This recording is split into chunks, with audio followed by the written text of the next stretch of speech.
Hello and welcome to the Architects of Destiny podcast, where we bring together conscious leaders, spiritual teachers, entrepreneurs and creators whose mission is to be waymakers for the new earth. Our intention is to equip you with the energetic tools you need to step into your divine role as an architect of destiny, to create the life of your desires and to co-create the world we can all be proud of. In each episode, we and our guests will share wisdom and experience as well as practical tools you can use to expand your awareness and accelerate your spiritual growth.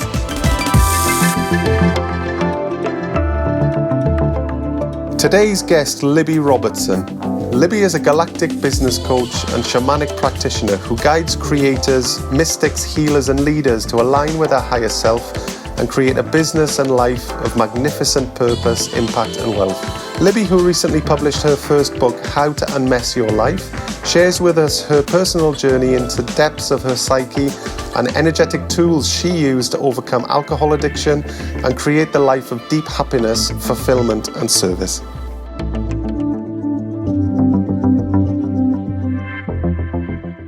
Welcome to this episode of Architects of Destiny, where we've got a very, very special guest, Libby Robertson, also known as Libby Wallace. Probably know her under that name as well. Libby wants to start with setting the intention for the episode. So, Libby, welcome to the show, and the floor is yours. Thank you so much, Riya, and thank you, Aeron. So beautiful. And to everyone listening as well, before we begin, we were just about to jump on and hit record, and I said, wait, can we just do a little intention? And so I like to do this before we start any conversation, so everyone's welcome to join us in this intention setting. So I just really want to give a massive gratitude to this space. I want to give a massive gratitude to Riya and to Aeron for providing this space for these conversations. And I'm just setting an intention that may we all speak through our hearts and our highest truth, and the conversation and the space that we share today impacts everyone who is listening and tuning in for the highest, and to support them in their healing and really stepping into next layers of their soul mission and their divine purpose and creating the life that they are here to live. And thank you for the space. And with that, it is done, and so it is. That was amazing. I'm very sensitive to energy, and I kind of consciously opened up while you were doing that. The frequency on that was just delicious. It was lovely. So thank you so much for that, Libby. What an amazing way to start the show. Thank you. Thank you. Thanks for having me. I'm excited. Libby, let's start with what's probably most important to you right now, which is your book that you're just about to launch. Probably by the time this episode comes live, the book might already be launched. And you gave it a very, very interesting title, How to Unmess Your Life. Am I correct? Yes, you're correct. How to unmess your life. So tell us how you have unmessed your life, because from reading your stories, you've had quite a turbulent introduction into the world of self-development and spiritual development. And so did we. For us, it all started with a crisis where we've lost everything, our business, our reputation, literally the whole identity. I know that for you, this journey also started with quite a rude awakening. But here you are now, creating a beautiful business with massive turnover, beautiful following, and serving clients as a business coach. Tell us how it all started, how you've unmessed your life. Yeah, thank you so much. And it's so, I remember when we first connected as well, Riya, and you sharing your story of, I think we can go into this later on, but I think it was a post that you'd done on shadow language. I think that was how we first started connecting, and then hearing your story and just around, losing everything. And it's from losing everything that we kind of then have to, we don't have to, but it's like we have this opportunity to rebuild. And so it's really beautiful to be now sharing this. So where to even begin? So it's really fascinating. I like talking about an introduction into personal development. My whole entire life, I've had a fascination with how the mind works, how people work, how humans work. And I actually read my first personal development book when I was about 7 years old. My dad actually paid me to, like, instead of doing I don't know, normal stuff around the house, I would read a book and I'd summarize it. And if I summarized it, like after I read it, then I would get pocket money. Like, so I was like rewarded for learning personal development. So this is the reason I'm sharing this now is because when I share my story, there's a deeper foundation than a lot of people actually realize as to how I have changed and unmessed my life, how I've changed and transformed so much in a collapsed amount of time, like in only a few years. Because, 6 years ago, at the time of, it's 2021 at the moment, we're having this conversation. 6 years ago, I was in probably some of the darkest moments of my life. And I didn't even know it. I did know it, but I didn't realize how dark it actually was because I was still very much in it. It's only now looking back that I can see how depressed I truly was, that I can see how desperate I truly was to search outside of me for validation, for love, for acceptance. And I was a party girl. I loved to drink. I loved to take recreational drugs. I was, I had a terrible relationship with money. Like I was always able to manifest everything that I wanted, but it was just like I was seeking anything outside of me to feel this, or to fill this hole and this void that I was just experiencing every single day. And 6 years ago, I was actually backpacking through Southeast Asia. And by this stage, I had been, partying and drinking, and that was my whole identity. Like, if people wanted a good time, they're like, hey, let's invite Libby out. Like, it'll be a lot of fun. Like, and so 6 years ago when I was backpacking through Asia, I remember one night crying in bed. I didn't want to go. I'd been partying too much. I was at the stage in my journey where I realized that I wasn't living the life that I came in this human life to live. I knew that I was so off path. I knew that life was meant to be joyful. I knew that there was something that I was here to do. I knew that there was a better way of life. And I felt so helpless because I couldn't figure out what it was that I was meant to be doing. And it's only now that I can actually communicate what back then was very emotional and like really, really deep and sort of a very dark experience. So I would be drinking, I'd be taking drugs, and I'd be searching. And this one night, I remember, I started praying, and I was, if you've been to, you guys have been to Southeast Asia, haven't you? Yeah. So you know the energy, right? It's like intense. There is a lot of ancient wisdom in the land. There is a lot of the ancestors still very much, like just the whole way of life. So being in this energy, for me, it brought everything to the surface. And I remember praying for about 3 months. It was a 3-month trip that I was on. And I just remember this, I got this one night in the backpackers where I was with my friend and her and I, and we decided not to go out drinking because I was at the stage where I could see that I was just, my life was a mess. I could see that I didn't like myself at all when I'd been drinking. And I wasn't drinking. I had so much shame and so much guilt from the things that I'd done and the words that I'd spoken and the shit that I'd got up to when I was drunk that it was like I couldn't even bear to be in my own body. And so this one night it was probably towards the end of the trip, and I was praying, asking God, universe, source, please come and help me. Like, please show me what it is that I'm here to do. Now, 3 years before this, so now we're talking 9 years ago, I had an experience where my partner at the time, we were going through a big breakup, and anyway, right before we parted, he pretty much passed out one day. He just passed out, and when he woke up, this was like 30 seconds, he passed out for 30 seconds, woke up, and when he woke up, it was like he could see spirit and see the non-physical realm as if you and I can see each other on video right now. And at this stage, I'd been through my first spiritual awakening, so I was already very aware of energy. I was already very aware of like my guides and my angels and this sort of thing. And I was praying and praying and praying. This is 9 years ago. Praying and praying. Please, like, this is it. I don't like this situation. Please help me get out of this situation right now. And then all of a sudden, these beings come down from, I'm feeling this heat on the back of my head, and my partner who's seeing them looks up, we're inside, looks up in the corner of the room. He's like, what is this? And anyway, these beings come and they tell him to tell me, and he's channeling all of these energies that are coming around. They said, tell her, talking about me, she can no longer drink, because if she continues to drink, we will no longer save her. This is not her life path. This is not serving her. She's not meant to be doing these things. So I was feeling the energy. He was relaying it in English, right? Like, I'm feeling it. He's relaying it.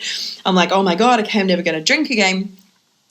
So 3 years, 3 years, and the final 3 months that are, almost exactly 6 years ago now, I'd known that there was something else that I was meant to be doing. And I was in such a state of desperation.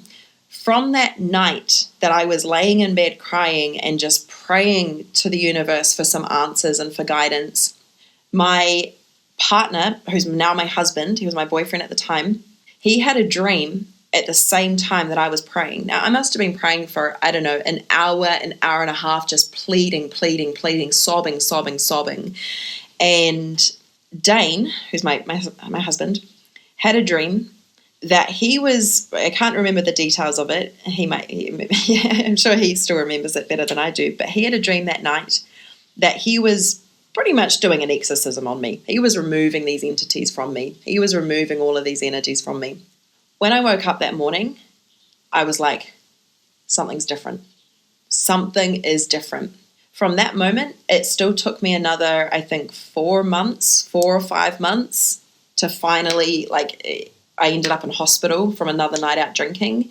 And it was like that, okay, now is the time. Now I've really got to sort my shit out. Like, this is not the life that I signed up for. I'm not the woman that I'm here to be. I'm not the leader that I'm here to be. I know that there is something that I'm here for in this life, and I'm not living it, and I am the only one that can take responsibility for that. I'm the only one that can do something about this. So that really is kind of the backstory to when I talk about, deciding to go sober, when I talk about healing myself from bulimia, when I talk about, finding my purpose and serving in the world, when I talk about abundance, this all comes from such a deep place of really figuring out, how do I go from this life where I feel so much pain? I have no I have no reason to feel all of this. This is what I'm thinking at the time. When we look at it, and we look at the reasons for the pain, that's true. But when we look at, how much it is truly possible to transform and to truly embody who we're here to be in this world, regardless of where we've come from, I know that it is true for every single person because I've literally done it. And it started one day at a time. I didn't know how, I had no idea how, but I was given little insights. The last 9 years, it's like I've been guided insight here, go here, make this, don't do that. And then, if I still do something, then it's like, I get a real wake-up call. No, really don't do that. So I lost everything. I found myself in hospital. I moved back with my parents. I had not even $0. I had negative dollars. I had so much minus money. Lost my relationship. My Dane, we sort of broke up for, until he realized that actually she's serious about changing her life. So yeah, that's kind of, I feel like I've just dive straight in and just really shared what life was like and how much of a mess I was, because I was a mess, my life felt like a mess, right? Of course, my life actually wasn't necessarily a mess on the outside, but I was a mess. I wasn't myself. I wasn't who I knew that I could be. So yeah, the book, coming back to the book, that really is, it's a journey of how do you not just, it's about healing, it's about happiness, and it's about finding your life's purpose. But it's more than that. It's about, truly becoming the person that you know deep down on a soul level you're here to be, and not from a traditional route, not from, going down a very traditional path, which I tried to. It didn't work. It didn't work for me. It's like my soul was like, no, you're creating your own path. So really I documented a lot of it in hindsight and journaling, and really the book is sort of really supportive of, if you feel like your life's a mess, right? If you feel like you're a mess, you're not where you want to be in life, then how do you even begin? So yeah, I hope that's some insight. That's absolutely amazing. Thank you so much for sharing that. And it's just I was just with you, consciously opened up. I was just with you that entire journey. I could tell you'd kind of gone back, and I was kind of there with you, kind of experiencing that. It was just amazing. And it's just that. It's like that saying, it's always darkest before the dawn. And you faced your demons basically, but those demons didn't take you down. You actually transcended that, and now you're stronger because of it. And that's absolutely remarkable. And it's just a testament to the strength of your character. Because for many people, perhaps facing similar challenges, it could have gone another way, but you actually fronted up and actually transcended that. So literally nothing but respect to you for that. So what an amazing journey, honestly. I wanted to touch on something else regarding your story. You mentioned that when you were in it, you didn't realize just how dark it was, because it didn't seem like that. And I can really relate to that, because before we stepped into our purpose and into our potential, again, on the surface, everything looked okay. But inside, we were just withering away. And I didn't even realize how much stress, tension, and unhappiness I had in my life until this whole weight shifted, until I don't have it anymore. And when I compare what my day-to-day feels like, just how it feels to be alive as me now, and how it felt to be me 2, 3, 5 years ago. Oh my goodness, what a difference. What a difference. And it's just a difference in quality of life. And I think when you say that you can't fit into a fold, this traditional mold and follow this kind of path to success, etc. Well, I don't think there is a path of success. We're probably conditioned to believe that there is one path, and if you kind of stick to these rules and do this and hustle and grind, then you will achieve this and that. And sometimes it's such a trap, and it leads to what we have all experienced, which is like really deep levels of unhappiness, but trying to keep up the front, trying to appear like everything is okay, because it's only now this saying has become popular about mental health that it's okay not to be okay, but we don't like not to be okay. We just try to at least mask it and mark it. And I think actually, like you said, facing up to it and descending onto this darkness, wow, what a transformative journey that was.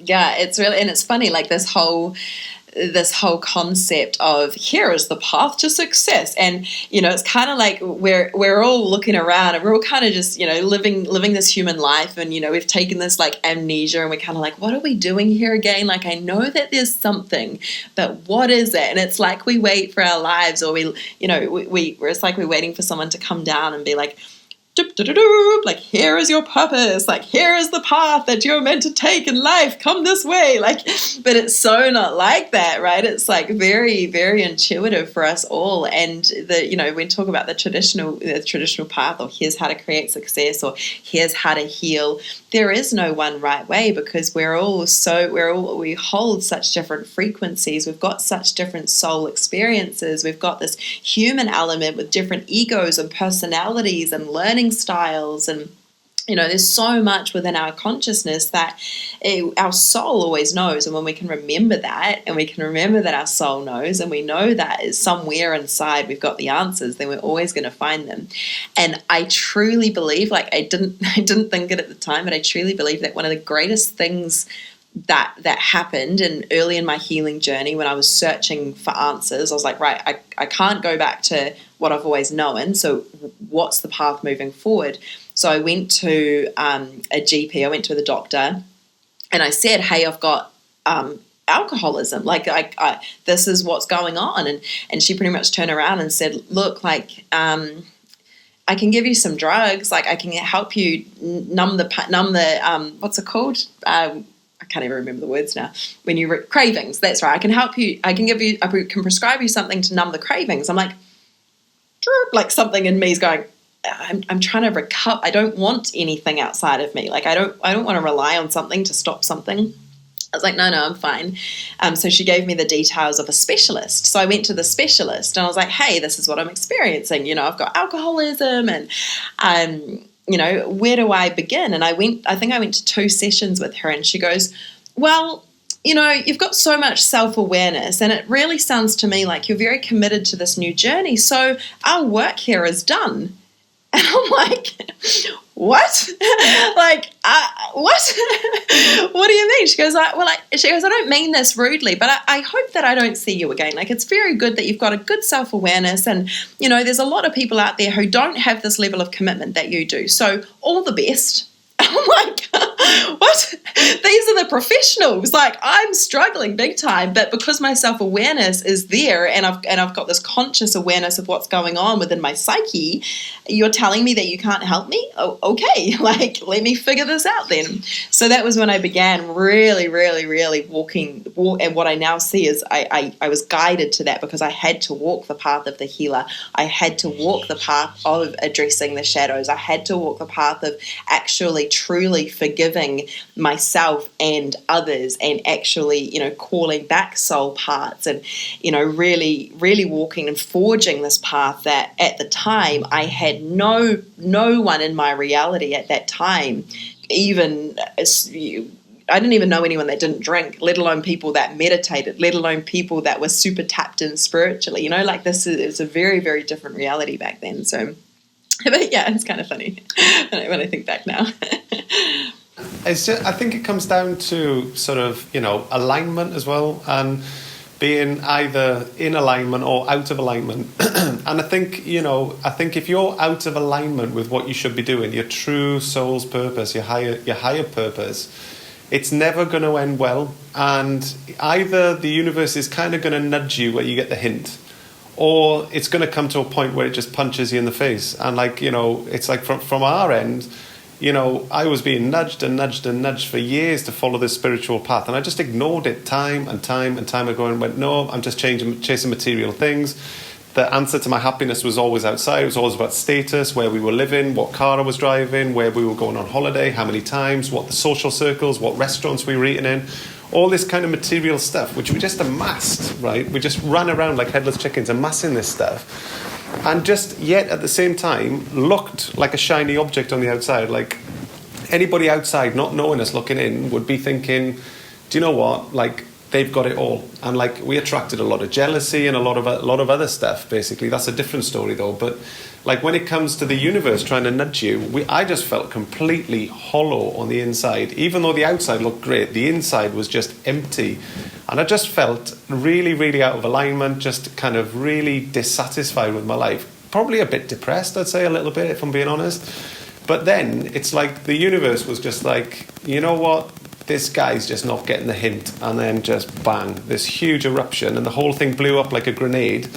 And, you know, it kind of, all this, like, everything we'd worked for like 10 years just down the pan. And I was just like, my God. But then from there, that pain, that soul searching, that suffering that we went through, our entire identity that we built over 10 years, gone, right? All of a sudden just pushed us to the point where we literally faced up and we actually stepped into alignment with what we should be doing. But I think it really took that pain to bring us to where we are now. And from my perspective, probably the patient needed the medicine from the universe, because without that smack in the face, I probably wouldn't have listened, and I'd still be pushing it away, and I'd still be deeply unhappy inside. So in a way, even though it was super painful, I'm absolutely grateful with hindsight, and the kind of the blessing, I guess, or the privilege of hindsight, because I'm not going through it now, I've been through it, but I can look back on it now. But it's kind of given me wisdom looking back. But I am just, I am filled with gratitude, even though it bloody hurt going through it, I must say. So it's, fair play to you. It was, everyone's on our own journey, but, it gets to the point where sometimes it can be super difficult before it gets better. So I'm seeing the synergy. This episode is brought to you by the Quantum Club. The Quantum Club is a membership program designed to help you develop your spiritual abilities, such as connecting to your galactic soul family as guides, speaking light languages, channeling, transmitting and receiving light technology. Every week we hold live sessions and work with you energetically on a deep level to unlock your divine intuitive gifts, to connect deeper than ever before with your higher self and galactic light beings. To find out more, head to bit.ly/galactic club. That's bit.ly/galactic club. See you there.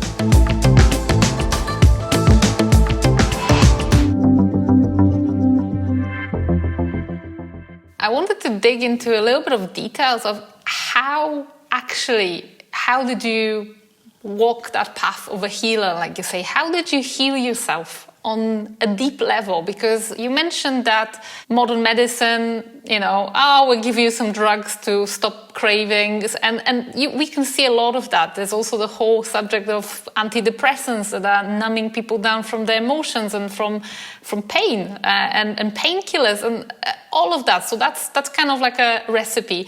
But you've had the wisdom to say no to it and to try different tools.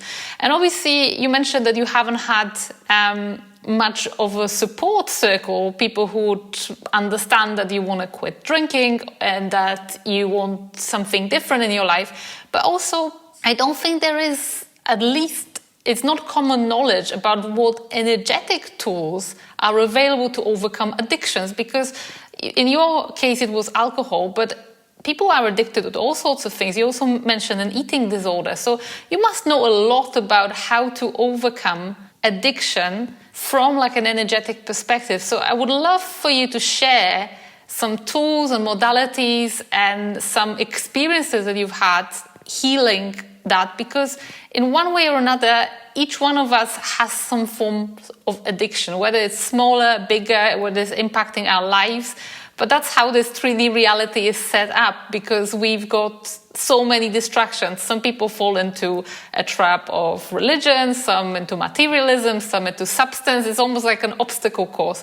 But going back to, how did you kind of manage to overcome it? What did you do? You didn't take the doctor's advice. You didn't take the counselor advice. How did you figure it out? Yeah, this is such a big topic, isn't it? And it's like that, with Aeron talking about like the hollowness inside, it's such a beautiful description of it, because I feel like so much of us as a collective, as a Western community, we have this. We're taught, to suppress our emotions. We're taught like, here is the socially accepted way to achieve success, right? Like, buy the house, get the things, buy the nice things, climb your way up the corporate ladder or up the social status or whatever it is. So we're actually taught, it's a whole other conversation in itself. We're actually taught to seek outside of ourselves, right? And then that combined with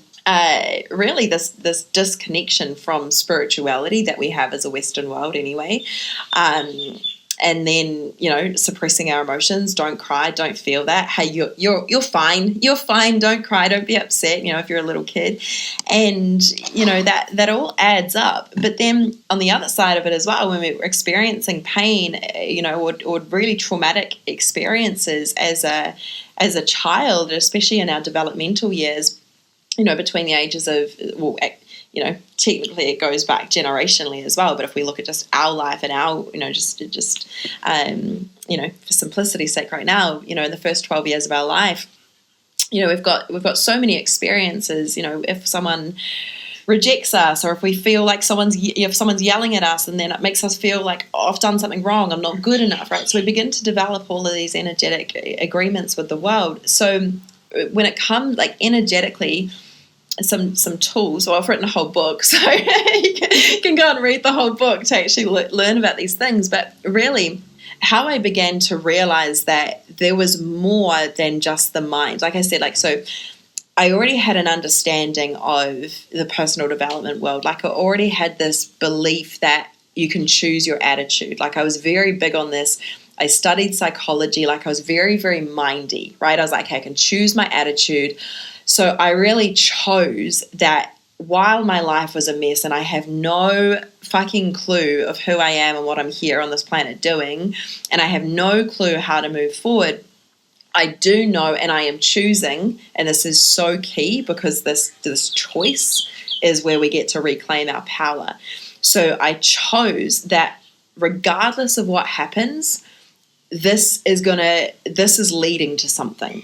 So I chose to have that perspective before anything else. I chose that no matter what, I was gonna make this work. No matter what, no matter how desperate I got to go back and have a drink or anything like this, I was like, I made this decision and this contract between me and the universe.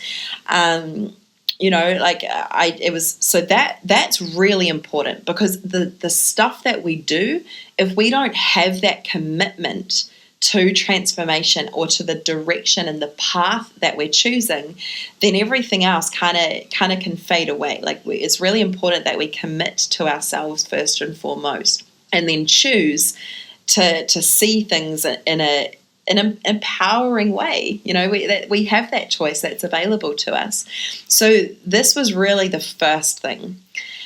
After this, I began to get my hands on, I think, podcasts. I remember listening to a lot of podcasts. I had concussion for a little while, so I was in a dark room with nothing going on, just me and my mind, which is a great place to begin your healing journey.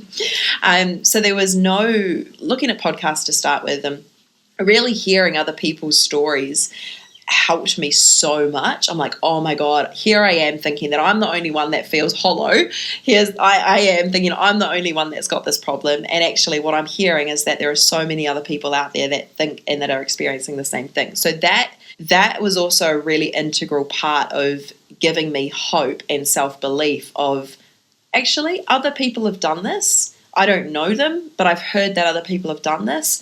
And so I'm now choosing that I'm actually going to be able to do this as well. What's really cool about this, actually, I just have to share this. What's really cool about this is this applies to our healing journey and addiction, and we can also apply it to business. This is why business comes very natural, because it's all of the energetics, right? They're all very, very similar in terms of how we do one thing is how we do other things. So this commitment, what I then did is I noticed that if I was having cravings, right? If I was having cravings and I wanted to go back into old habits, right? And I applied this same technique to giving up smoking. I applied this same thing to overeating and when I had bulimia as well. But really it was around the drinking that I started. So you can use this with anything. What I realized is that I didn't know how to feel my emotions. I was like, okay, I'm feeling all these emotions and I'm scared of them. I was actually afraid. I'm like, what's happening to me? They all these feelings. So I grabbed my journal, and this is something very intuitive that I did. I started writing down all of the times that I felt a craving, right? And if we think of a craving or a trigger is to go back into an old way of being, an old, you think of the different neurological pathways that are going on. You think of your energetic relationship with the world. So we've got our new way that we're forging, that we're creating, and then we've got an old way, an outdated system, an outdated program that's no longer serving us. And so what I did is I wrote down all of the different times and all the different reasons when I would have these cravings. And I realized, I looked at the list and I was like, holy crap, this is every single emotion. My trigger to go back into old ways is feeling. I don't know how to feel. Here I am in my late 20s, and I don't know how. I'm like a toddler. I don't know how to feel emotions. This is crazy. So energetically, I began to really observe my emotions. And what happened is, because I'd spent my entire life suppressing them or numbing them or drinking them or eating them or smoking them or snorting them, I really began to open the floodgates for all of the emotions, all of the suppressed energy. And it was like this volcano at times. Something would happen and Like I would overreact to the tiniest thing because it wasn't just a response to that one thing. It was a response from years worth of responses and years worth of suppressed energies and emotions. From there, I began to learn about inner child healing. I began to learn about past life regression. I began to learn to look to my dreams and receive a lot of insights in dream state. I had a lot of experiences in dream state that were either like premonitions or insight into what was going on subconsciously, that I was then able to see, where particular experiences in my life had then led down the path of addiction and why I even had the addictions in the first place. So it was a lot of time within, a lot of time within, a lot of time journaling, and a lot of time just feeling and experiencing and allowing myself to feel. So yeah, I could literally speak about this for ages. So let me know if there's anything else you want to go into from here. One thing I just wanted to say though, it's when we start focusing on. I don't like the word shadow work because words carry energy and frequency, so I choose my words carefully. But I prefer inner love really. So when we begin to focus inwards and start to shed these densities, we actually realise that, all of us here, we may look okay on the outside, but the vast majority of us are just walking wounded until we take care of this stuff, and this is traumas from when we were kids. This is, there was a really cool podcast I listened to. We did like a big road trip last year. We drove through up to the Northern Territory, to Darwin, through the centre, Uluru. And of course, you're driving for days. So we literally Riya loaded up on podcasts and music before we went because there's no phone signal or radio signal out there. And we were just listening to stuff, and I can't remember the name of the podcast, but it was a super interesting conversation. And I think it was about, I don't know, a psychologist. Anyway, that doesn't matter. But what she was talking about, she was saying that, when, I think she was with relationships, and she was saying, you think you're marrying a 35-year-old accountant, but actually you're marrying the hurt little boy that didn't get his way or was scolded by his parents when he was 6. So we're all carrying these kind of traumas around with us invisibly. And I think when we actually look inwards and we start to shed these densities, heal the pain and heal the trauma, which our response mechanism through life is either to medicate, to kind of put it down, or to behave in certain ways, etc. I think really when we begin to heal ourselves is really when we start to step in line with our higher self, and it actually allows us to achieve things like higher states of consciousness and actually step into more alignment with our soul. But they talk about this inner work, and it's there were times honestly where we both, myself and Riya, and I'm sure you've done the same, Libby, where you go on and it just seems like a never-ending bloody job where it's just more and more and more. You're thinking, how much shit have I been through? How traumatized have I been? You don't realize till you start to address it, and but it does get easier, I guess, is the message I want to give to the audience. But persevere. But we need all to kind of heal these traumas and heal these kind of past events, don't we? Yeah, I love that. It's so beautiful. It's such a beautiful way to exactly like it's kind of like I'm seeing right now. It's like when you see things and it's like real life or Instagram versus reality, and it's like what you expect versus what you actually get. But I think the beautiful thing is, in the way that that I see that we're going as humanity, is this is a time where we really get to have these open and honest conversations of what we either have experienced or what we are experiencing. And when everything's out in the open, there's nothing. You talked about again the word is whatever you want to call it, everything's out in the open, right? Everything is out in the open. And when things are out in the open, that's when healing begins, when we can see the truth and we can honor the truth, and we can, choose to what it is that we do with it. But I really believe that, when we give ourselves permission to say, this is who I am, this is what I'm experiencing, this is what I've experienced, this is what I've been through.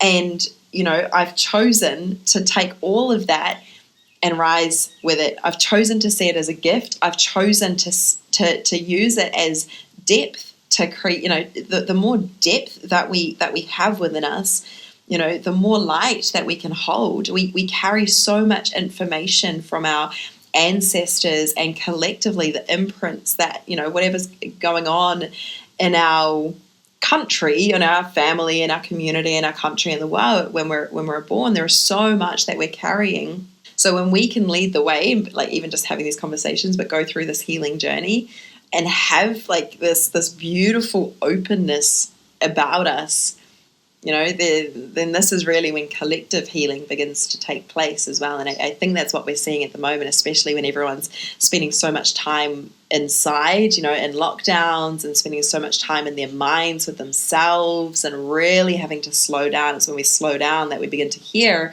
truth, right? What's actually going on. So beautiful that you're saying that, because the next conversation was about the new earth, and you've already started about this truth, about the openness, about letting go of shame, because this human experience is a tough experience. It's a beautiful experience as well as a really tough experience. And it's almost like sometimes when you look at the old ways of doing things, old three-dimensional templates, some of them come from society, some of them come from religious imprints, is that perfection is required, and you need to be like holy, you need to be clean, and nobody gets through this muddy ring of earth as a clean person. Like, try to get through and not touch any difficult experiences, not to experience loss, not to be betrayed, not to mess up. It's impossible. Yet, I think when we look at the old ways of doing business, old ways of marketing, positioning yourself, people used to kind of show themselves as this perfect icons. And Instagram is probably a prime example, where you just see like all this beauty, but you don't see the other side of it. And I think when, as a collective, we start embracing ourselves and accepting one another for, yes, I don't know, you've gone through 3 divorces, and so what? It doesn't matter. You don't have to have found the one, straight away. You've lost a business. That's okay. You've been unemployed. That's fine. You've had a drug addiction. That's okay. That's just your human experience. But yet, for a long time, we didn't have that. So thankfully, I think a new paradigm is being ushered in where we perhaps look introspectively at our life and learn to accept ourselves with all our experiences from this lifetime, from previous lifetimes, all the traumas, all the tough stuff. And then maybe that gives us a little bit of a less judgmental perspective onto other people, because you look at someone and think, well, you've been on the same difficult ride. Well done, you. So leading on from that, I'm just wondering, how do you envision this new earth, the 5th dimensional consciousness? How do you see this unfolding? And what would you like to bring to this new earth? This is such a beautiful question. And I love this so much. And it's about acceptance, right? It's about love. It's about unity. So when we're seeing each other and we can see the humanness and still choose to love each other, because we know that, oh, I've been through my human experience stuff too. I still go through human experience stuff too. And I don't expect you to be perfect, but I see the perfection in you. And, this way of life that we as leaders of the new earth are already embodying and already showing up with, I see this for everyone. I really, this is such a beautiful planet. This is such a beautiful earth to be living on. Like if you look around, I always look around and I see the beauty everywhere. I see the joy everywhere. I experience bliss every single day. And I really feel that as a human experience, this is going to be a way of the collective, right? Like we all are tapped into this. Yes, there will still be contrast. However, our awareness and our ability to navigate the contrast is from a very different perspective.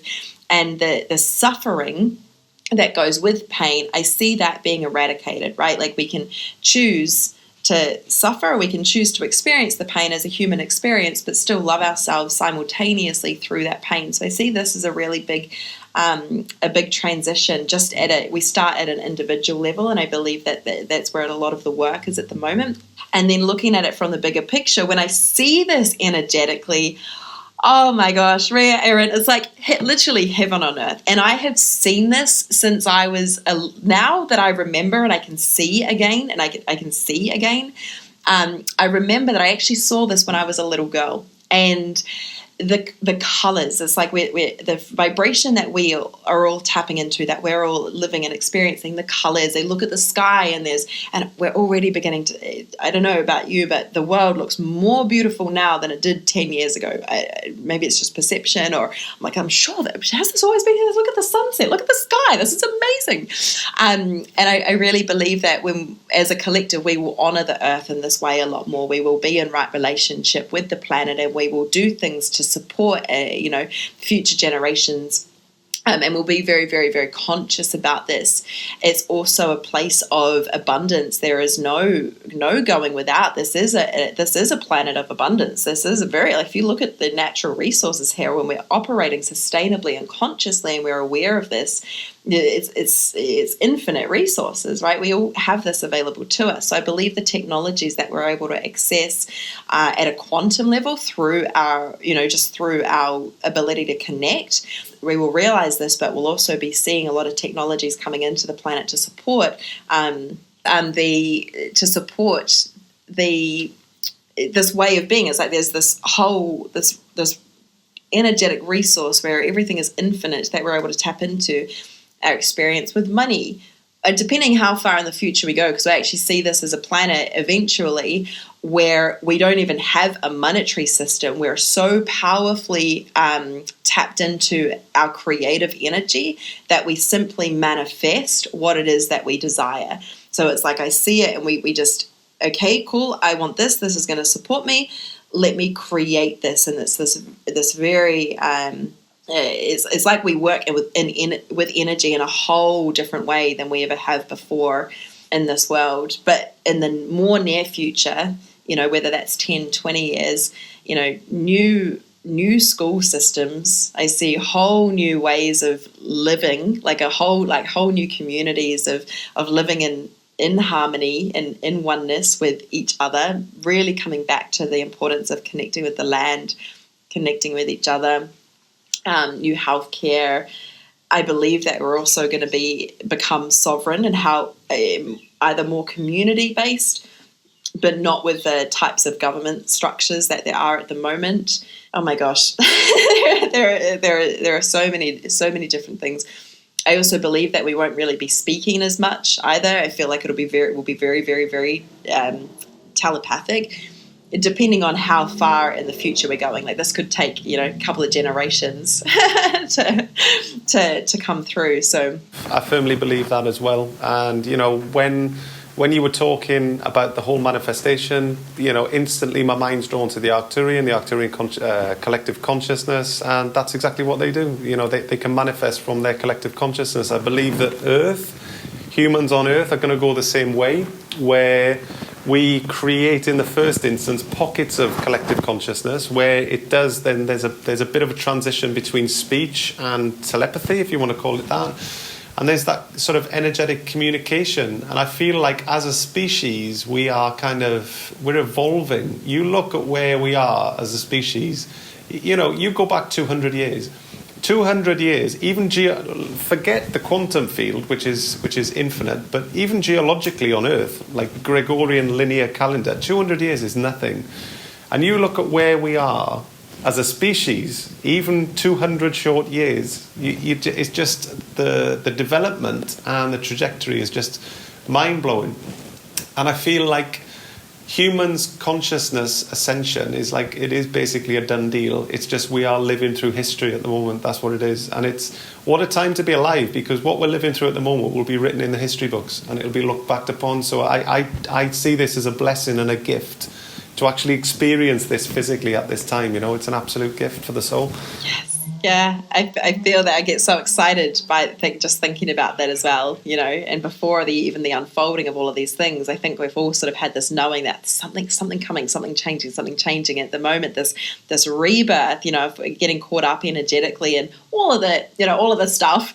I think it's really important that we recenter. Yeah, exactly. The theatre, that we recenter. And I was actually speaking with a client yesterday and this morning, and she was talking about some fair frequencies that had come into her field, and she was questioning them. I said, remember, we are still creating our own realities. We are still creating what we've always seen. This is exciting. Like, this gets to be a moment where we celebrate and obviously hold, so many people in so much compassion, and send so much healing and love to everyone who is feeling, not this way, right? Feeling in fear. It's very, very real for a lot of people. And also, as leaders of the New Earth, I think it's so important that we remember to calibrate to this frequency, that we know what we're creating in every single moment, because it's through this that we accelerate it, but also our experience is more pleasant, through it as well. It's more enjoyable. Absolutely. That's the theme of this podcast, is as creating reality rather than responding to the reality that's created for us, and responding to programs that are being pumped onto us. We can do the reverse thing. We can project onto the collective grid rather than letting the collective network kind of soak into our energetic field. So this is so important. I led a meditation just yesterday for our students, and we were connecting to Lemurian consciousness, and it was so beautiful, because at that moment I was there. I was already on New Earth. I was already taking from the Lemurian grid and the New Earth grid, and at that moment it was total peace and stillness, and none of it mattered. So I think if anyone listening to this podcast is feeling a little bit under the weather, and this, the weight of this collective events, then within lie all the answers. And there's so many beautiful beings of light that are co-creating with us and are supporting this. We're never alone. Even if we feel like we're a bit helpless, just remember we're never alone, and your consciousness is absolutely powerful. What we can do energetically, it's when we unite as well as leaders, as kind of creators of this new earth, is just immense. Thank you so much, Libby, for sharing your insights. There's one more question. Yes, I know I'm letting you ask the question, as a tradition says. So basically, we've got a consistent, give you some context, Libby, we've got a consistent theme through these episodes. What we do, it's the same question we ask every single guest at the end of the podcast. So if you can imagine, you've got, I'll pick up this because it's more conducive. So the essential oil bottle here. So let's just say that this is a little time machine, okay? And I could give that to you. I'll reach across and give you the time machine now. And in that time machine, Libby could go back 10 years, okay? 10 years to your younger self. So Libby 10 years ago. So you could go and visit in the little time machine. Don't give it to you. You could only give one piece of advice. Only one, okay? What would that piece of advice be to your 10-year-old younger self? Trust what you are seeing within yourself, for yourself and for the world, but mostly for yourself. And don't worry so much about what other people are thinking or what other people are doing. Trust what you're receiving and trust what you're hearing, and really have the courage to show up and act upon the information that you're receiving from within here, from your heart space, from within. Wow, that's just, honestly, like, I could tell with your eyes closed, you were in the moment, so authentic. Like honestly, wow, that's incredible, profound, you know. And like I say, it's difficult because there's probably a million things you tell your younger self, and it's this. Do you know what? Every single episode's the same, and we never warn anybody we're going to ask, because it literally has got to be a thing in the moment that we're not prepared for, and we let it flow. So thank you so much for that. It was profound. Thank you so much, Libby. I'm curious what you two would tell your 10-year younger selves now. Oh, goodness me. Don't chase shiny objects. Go within. That would be mine. I would tell myself to trust myself rather than anybody else. I think that's the first thing that springs to my mind is trust yourself and just literally don't try to please everyone. So that would be my advice to Riya 10 years ago. Libby, thank you so much for being our guest today. If you can just let the audience know where is the best place to find you, when will your book be out, and where they can check the book out as well. Yeah, amazing. Thank you both so much. This has been so amazing. And for everyone listening in as well, thank you so much for joining in this conversation. I'd love, if you want to connect on Instagram, it's at Libby Light Leader. And if you go to my website, libbyrobertson.com, and the book is called How to Unmess Your Life, and it's live on Amazon. It's actually live on the 22nd of September. So I think by the time that we're live, the book will already be available on Amazon. Amazing. Thank you so much. Thank you both so much. Thank you for this conversation, for this work and this platform that you're opening and these conversations. I just know that you're truly doing so much work in raising the collective consciousness. So thank you for both of you for this conversation and for having me here. It's been so much fun. Thank you for listening to another episode of the Architects of Destiny podcast. Be sure to subscribe, and we will see you on the next episode.